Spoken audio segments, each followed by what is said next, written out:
Allahu Akbar, Allahu Akbar, Allahu Akbar, la ilaha illallah, Allahu Akbar, wa lillahi alhamd. Chers frères et sœurs, je vous recommande ainsi qu'à mon âme défaillante de craindre Allah subhanahu wa ta'ala, car c'est la recommandation d'Allah au premier et au dernier.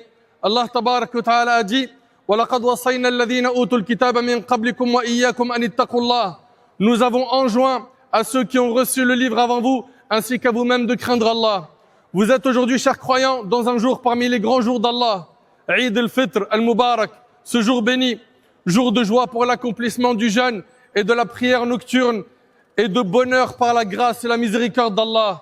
Allah tabarak wa ta'ala nous dit قُلْ بِفَضْلِ اللَّهِ وَبِرَحْمَتِهِ فَبِذَلِكَ فَلْيَفْرَحُوا هُوَ خَيْرٌ مِمَّا يَجْمَعُونَ. Dis-leur, c'est de la grâce d'Allah et de sa miséricorde qu'ils doivent se réjouir.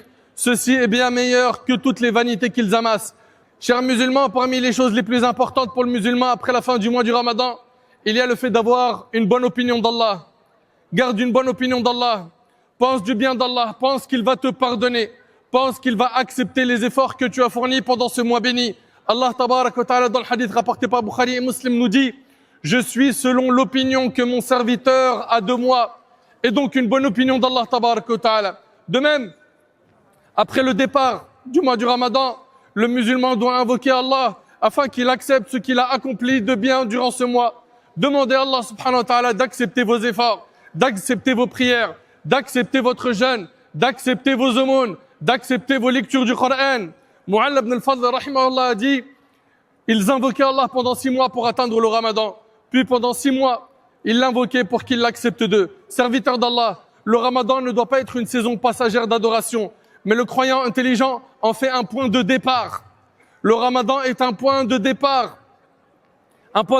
pour persévérer dans l'obéissance au tout miséricordieux. Allah tabarak wa ta'ala a dit wa'bud rabbaka hatta ya'tiyaka al-yaqin, et adore ton Seigneur jusqu'à ce que te vienne la mort. Et le prophète alayhi salatu wassalam nous a enjoint la constance lorsqu'il a dit les œuvres les plus aimées d'Allah sont celles qui sont constantes dans le temps, même si elles sont minimes. Et le hadith est rapporté par Bukhari et Muslim.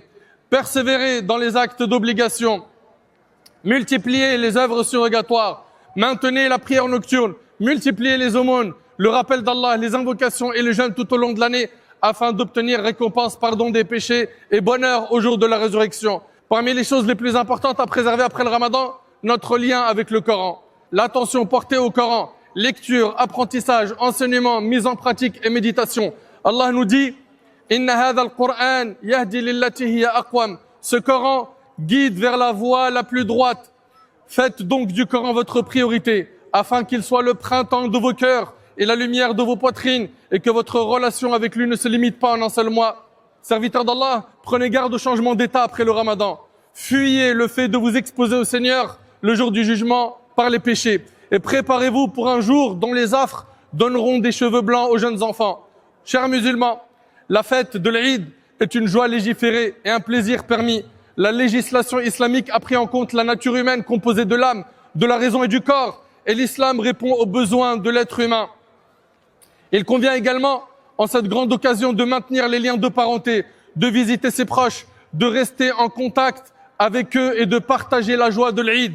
Anas radiyallahu anhu rapporte que le prophète sallallahu alayhi wa sallam a dit « Celui qui souhaite que sa subsistance lui soit étendue et que le terme de son existence lui soit repoussé, qu'il entretienne ses liens de parenté. » Rapporté par Bukhari Muslim. Maintenez donc vos liens familiaux, rapprochez-vous de vos proches, réjouissez vos enfants, soyez généreux envers les pauvres et les nécessiteux. Prenez garde à ne pas répondre aux bienfaits par la désobéissance et le gaspillage. Que l'Aïd ne soit pas une cause de dépenses excessives, de péché ou de nuisance envers autrui. Chers frères, chères sœurs, souvenez-vous de vos frères opprimés partout dans le monde et multipliez les invocations pour leur secours et leur délivrance. Remerciez Allah pour ses immenses bienfaits, la guidée, la foi, la santé et bien d'autres bienfaits. Allah nous dit وَإِن تَعُدُّ نِعْمَةَ اللَّهِ لَا تُحْصُوهَا. Et si vous comptiez les bienfaits d'Allah, vous ne sauriez les dénombrer. Allahu Akbar, la ilaha illallah, Allahu Akbar, walillahi alhamd. As'Allah tabarak wa ta'ala bi asma'ihi al-husna wa sifatihi al-ula an yataqabbala minna siyamana. Allahumma taqabbal siyamana, taqabbal salatana, taqabbal a'malana.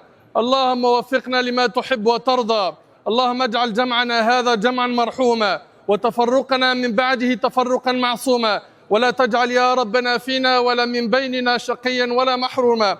اللهم عافنا واعف عنا واغفر لنا وارحمنا، وإلى غيرك لا تكلنا، ومن شر عبادك سلمنا، واكفنا يا ربنا من شر كل ذي شر بما شئت وكيف شئت. اللهم جنبنا الفتن ما ظهر منها وما بطن، اللهم جنبنا الفتن ما ظهر منها وما بطن. اللهم يا مقلب القلوب ثبت قلوبنا على دينك، يا مقلب القلوب ثبت قلوبنا على طاعتك. اللهم أعد علينا رمضان أعواما عديدة، اللهم أعد علينا رمضان أعواما عديدة. اللهم إنا نسألك الهدى والتقى والعفاف والغنى.